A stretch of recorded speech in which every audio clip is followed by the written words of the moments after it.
조선의 왕위 계승은 보통 나라들처럼 단순했습니다. 적자가 왕이 된다. 아주 간단한 시스템이죠. 그런데 대략 200년간 유지되던 이 시스템이 처음으로 고장나버립니다.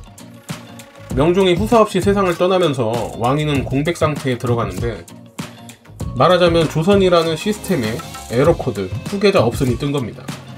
결국 반계였던 중종의 손자, 즉 중종의 후궁의 아들 덕훈군의 셋째 아들 하성군이 명종의 양자로 입적돼 왕좌에 오릅니다.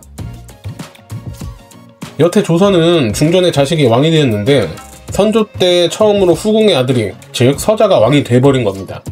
이 비정상적인 부팅으로 시작된 그의 통치는 애초부터 정통성 없음이라는 버그를 품은 운영체제 같은 거였습니다. 하지만 역설적이게도 그 결핍은 초기엔 꽤 괜찮은 결과를 보여줍니다.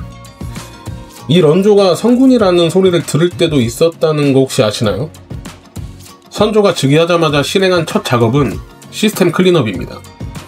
명종 시절 악성 코드처럼 조선이라는 시스템을 좀먹던 윤원영과 정난정 일파의 잔재를 완전히 제거하고, 그 악의 무리들을 없애며 선조는 나는 그 시대의 데이터와는 다르다, 라는 명확한 메시지를 남긴 셈이죠. 그러면서 런조는 을사사화 때 엄청난 피해를 당한 살인들, 즉 당시 가장 우수한 인력 풀인 살인을 전폭적으로 등용합니다. 이왕, 이희, 조식 같은 학문계의 최고 실력자들이 조정으로 소환되며 조선의 운영체계는 다시 안정화됐습니다. 이 시기를 사람들은 목릉성세, 즉 선조의 태평성대라고 불렀습니다. 제가 지금 제 입으로 뭐라고 짓거린 거죠? 런조가 태평성대라니. 그리고 당시 명나라는 태조 이성계가 이자춘의 아들이 아니라 고려말 친원파 권문세조 이이님의 아들이라고 잘못 알고 있었는데, 이 오해가 명나라 역사서인 대명해전에 기록돼 버립니다. 명나라는 조선의 명목상 상국이자 외교적 우위국이었으니 명나라의 공식 기록은 사실상 조선 왕실의 혈통적 정통성에 치명적인 흠집이 나는 일입니다. 이 기록이 조선 왕실의 오랜 골칫거리이자 컴플렉스였는데 무려 런조가 사신을 보내 대명해전을 수정해버립니다. 이걸 종기변무라고 하는데, 이 종기변무 문제를 반계 출신 런조가 해결을 해버리면서 반계왕으로서 정통성이라는 가장 큰 리스크를 외교라는 하드카운트로 막아낸 논리적이고 깔끔한 처사였습니다. 사실상 오랜 버그였던 외교 버그도 수정에 성공하면서 왕권도 든든히 공고히 해버리게 된 거죠. 제 입으로 말하기 정말 싫은데 정통성 결핍을 합리와 이성으로 덮은 냉정하고 유능한 리더의 모습입니다. 제가 정말 싫어하는 왕이어도 뭐 인정할 건 해야죠.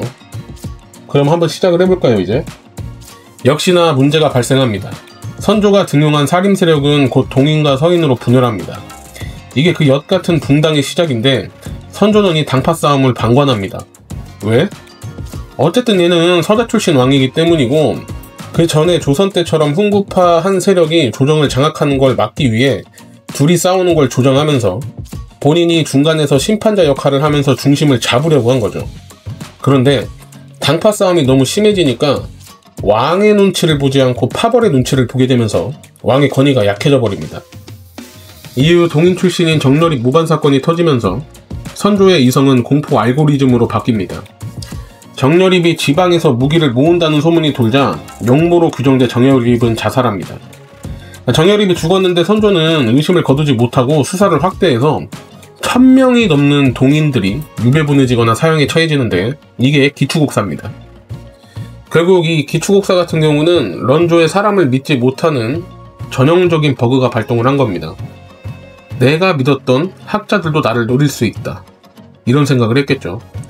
사실 정렬입은 런조가 직접 뽑았던 사람이니까 그런 생각을 할 만하긴 한데, 여튼 이 사건으로 초반에 개혁가 선조에서 의심왕 런조로 변해버리는 계기가 됩니다.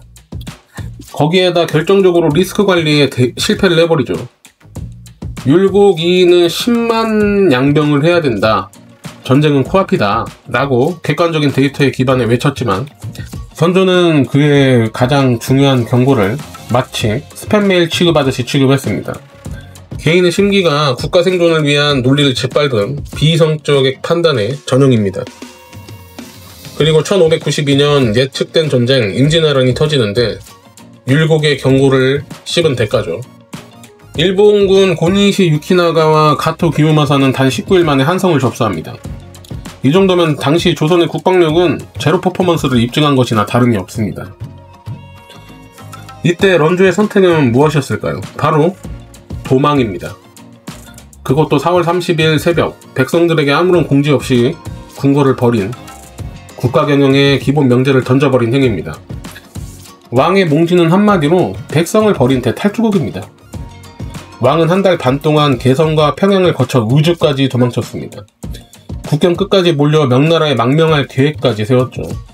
왕이 도망치는 사이 나라를 구하고 지킨 건 이순신, 권율, 김시민 장군들의 탁월한 지휘 역량과 의병들의 게릴라 전술이었습니다. 전쟁 후에도 그의 비합리성은 계속됩니다. 선조는 백성들의 존경을 한몸에 받은 이순신을 제거하려고 했죠. 결국 선조는 그를 파직, 투옥, 고문했습니다. 가장 높은 성과를 낸 에이스 직원을 자기 심기불안이라는 주관적인 감정 때문에 쳐내려 한 겁니다. 전쟁이 끝난 뒤 선조의 말년은 불안과 의심으로 점철됩니다. 전쟁 중 본인 대신 전장을 돌아다니며 이곳저곳에서 활약했던 광해군을 세자로 세웠었는데 이 병신 머저리 새끼가 백성들이 광해군을 전쟁 영웅으로 칭송을 하니까 질투하고 의심하기 시작합니다. 그러다 정실 임모광호가 적자 영창대군을 낳는데 광해군은 후궁의 아들입니다. 그러니 그 핑계로 광해군을 전쟁 때 세자로 책봉을 해놓고 다시 후계 구도를 흔들어 버립니다. 그러다 결국 명확하게 다음 왕을 정하지도 못하고 죽어버립니다. 결국 명확하지 못하게 한 이 일로 인해 광해군의 비극적인 몰락, 영창대군의 죽음, 인조반정이라는 쿠데타, 이 세 가지 사건을 일으키게 됩니다. 전쟁 때 도망친 본인 대신 광해가 왕노릇을 하고 그로 인해 대신들이 광해군을 칭송을 하니 엄청 질투했다고 합니다. 그래서 선조는 말년에 광해군에게 냉담했는데 심지어 광해군이 병문안을 오면 괜찮다 하고 그냥 돌려보냈고 내가 아직 죽지 않았는데 감히 네가 정무를 대신해? 라며 분노했다고 합니다. 결국 왕으로서의 자존심과 인간으로서의 질투가 섞였던 겁니다. 아들한테요. 런주의 뻘짓거리는 우리에게 묻습니다. 총명함과 학식의 리더의 자질을 보장을 하는가? 객관적인 정보를 무시하고 감정으로 의사결정을 내린 결과는 처참했죠. 초기에 성군이 될 모든 조건을 갖추고도 가장 중요한 순간에는 도망자이자 비효율적인 왕으로 전락해버렸습니다. 여러분은 이 런조에게 몇 점 주시겠습니까?